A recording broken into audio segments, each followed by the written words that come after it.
近期来，美国为了能够维护自己的霸权地位，就不断对中俄两国的发展进行打压。他们认为，如今中俄两国的综合实力不断扩大，这样的趋势威胁到了美国在全球霸权的滥用，所以就找各种理由来对中俄进行干扰。不过，这也不难理解，因为中国作为世界经济体大国，对美国的经济等各个领域的发展带来了空前的压力。而俄罗斯更不用说了，他们的核武器与导弹系统就是美国人的心病。我们都知道，核武器的威力是非常恐怖的，但是有核不扩散条例的制约，俄罗斯虽说是世界第一核武器大国，也不能随随便便使用核武器。不过，除了核武器，高超音速导弹也是俄罗斯的杀手锏。而美国虽说是世界超级大国，但是对于俄罗斯的导弹还是心存畏惧的。值得注意的是，近日俄罗斯总统普京披露一个重要的信息，这就让心存畏惧的美国人更加心惊胆战了。据相关消息报道，近日普京在国防例会上透露，俄罗斯锆石高超音速导弹的测试已处于收尾阶段。这样的信息说明了，从明年起，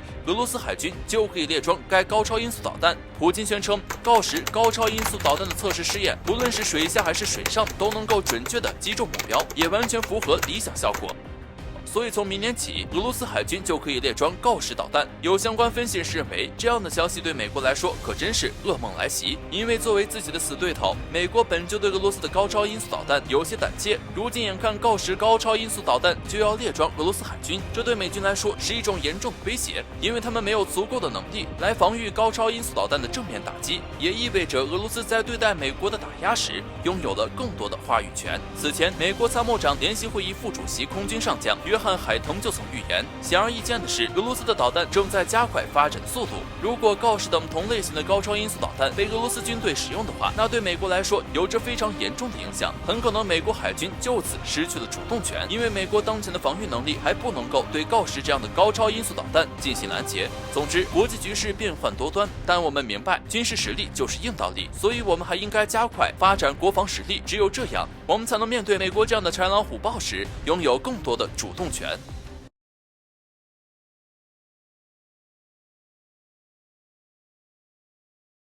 近几年来，由于石油资源和伊核问题，美伊两国经常谈判，可美国对于谈判并没有带有诚心。在与伊朗谈判的同时，还经常派遣海军向海湾地区驻扎，以拦截伊朗运油的货船。就在本月月初还抢了一场，好在伊朗的革命卫队早有准备，直接出动，对美军进行了反击，让美国人的小算盘落空。在没有捞到好处还丢人后，美国人做出了一个令外界感到十分意外的举动。抢劫伊朗石油不算完，美国人现在又盯上了中国。根据观察者网的消息，目前美国打着人权的旗号，非法扣押了隆基绿能这一中国能源企业向美国出口的一批光伏产品。据了解，这一次美国扣押的产品量完全可以用巨量来形容，一次就扣押了隆基绿能出口到美国商品总量的近2%左右。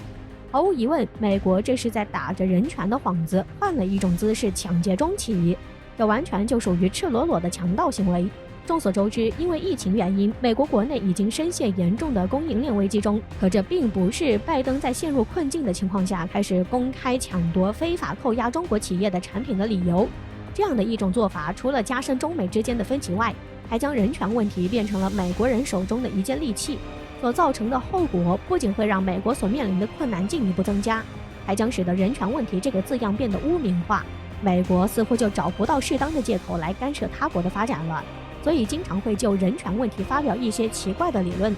而在20年前，美国独霸世界，虽然那时候人权问题也是美国人干涉他国内政的借口，可至少还确确实实保证了一些民众的利益。事实上，在人权问题上，中国的理解才最能为世界各国所认同。不管怎样，人权首先是生存与发展的权利，在此基础上才能谈别的权利。中国通过“一带一路”等战略，为其他国家带来发展机遇，与各国携手推动经济发展，提高人民生活水平，这才是真正的人权典范，而不是打着人权的幌子为自身谋利。值得注意的是，在面对美国的强盗行为时，中国也是丝毫没有惯着。外交部发言人汪文斌表示，如果美方不立即纠正错误，并且停止相关无理行为的话，那中国将采取一些必要措施，维护中国企业的正当合法权益。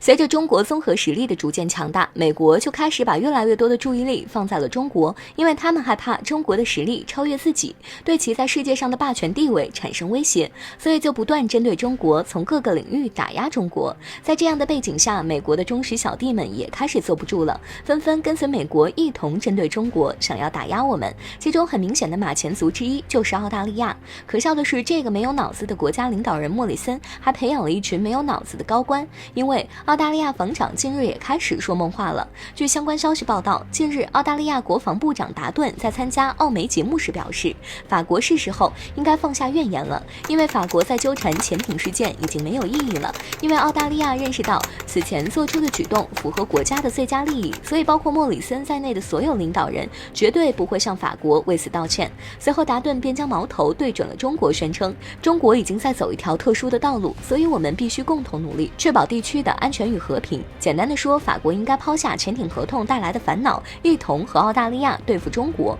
对此，有相关分析人士认为，澳大利亚的领导人不仅没脑子，他们的高官也没脑子。为什么这么说呢？首先，我们知道法国因为澳大利亚违约的事，一直将其怀恨在心，但是法国对美国还是有些畏惧，所以在拜登跟马克龙通话后，法国也暂时放弃报复澳大利亚。但暂时放弃不代表法国不恨澳大利亚，因为900亿澳元的毁约让法国遭受巨大损失，但达顿现在却在这里大言不惭的还说让法国与其合作，这样的要求法国有可能接受吗？其次，如今你中国的强大是世界各国都有目共睹的，但是澳国却妄想和法国一同针对中国，这样的想法很可笑，自己没脑子，难道也以为别人没脑子吗？法国在今后的发展中，在很多领域都会有求于中国，所以法国可能与一个背信弃义的国家来合作，共同对付对自己有利的国家吗？这显然不可能。总之，我们还是奉劝澳大利亚掂量掂量自己，如果自己没脑子想不明白的话，可以问问旁边的邻居，问问他们现在的中国是不是好惹的。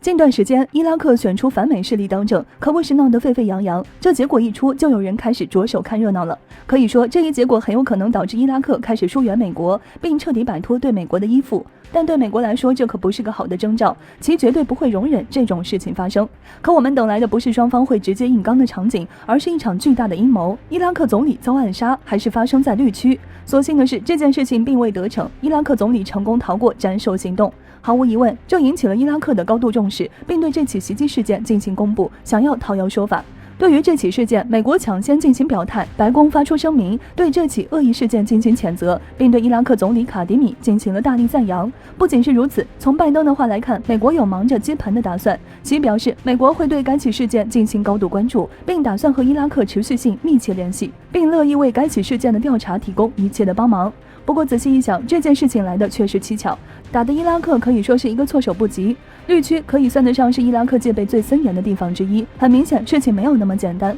而对于其中的解释，有2个结果比较符合常理。其一，伊拉克内部对选举不满的势力和美国勾搭，进行了一场自导自演的场景，其内部势力要动手的原因很简单，在这里就不多说了。至于美国，很大程度上也是对这场选举也感到不满，而这次美国不是我干的微妙发言，无疑是让其站在了风浪口，遭到了最先的怀疑。诚如上面所说，伊拉克的选举换新是美国头痛的一件事，这很有可能让美国在伊拉克地位不保，甚至是失去这一有利小弟。在利益的权衡下，美国做出这件事情不奇怪。其二，伊朗进行布局，想要加大手中的砝码。一直以来，中东里有一个尤为突出的矛盾，就是伊朗问题。在伊核协议上，美国一直想要卡脖子，并呈现出逐渐施压。在与美国博弈下，伊朗将目光不再局限于本国，美伊的较量早在油轮一事可以看出端倪。而这次其或将手伸向了伊拉克。不过两者相比，还是美国的可能性更大，毕竟美国的阴狠我们大家都是见识过的。有句话说得好，狐狸终将会露出尾巴。